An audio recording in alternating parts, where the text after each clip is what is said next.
wanted to give you a few examples of the kinds of people I had in mind when I first started thinking about this project. And I'll start with me. As a scholar of Latter-day Saint art, I found it was difficult to identify and research existing Book of Mormon art in a thorough or systematic way because there was no complete list of the art. As I was writing a history of how Lehi's dream has been depicted in the art, I found it difficult to get a comprehensive picture of what had been done because so much of the art was in different sources that I had to search for and then wade through. And even then, some of the art was unknown or just inaccessible. I wanted to understand patterns in Lehi's dream art and to consider why those patterns had developed. And I realized that one scholar simply couldn't find all the art, and that a collaborative repository for Book of Mormon art would be useful.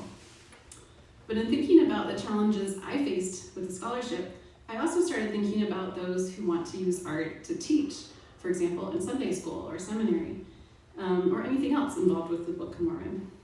Such teachers tend to resort to the sources that are most known and accessible, which makes sense, but I wondered how does that affect how we collectively come to think about and visualize stories from the Book of Mormon.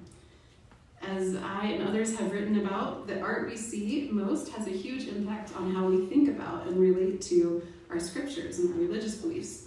So I wondered, what would it look like if teachers could easily find imagery of all kinds to visualize the Book of Mormon?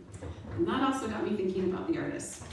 I'm not much of an artist, but I study artists, and it's easy to see how art can be influenced in a variety of ways by the imagery that's accessible and known to the artist. If we have a relatively closed universe of art, it stands to reason that artists are highly likely to be influenced in common ways based on that closed universe. But what would it look like if we opened up that universe and made accessible art across time and geography?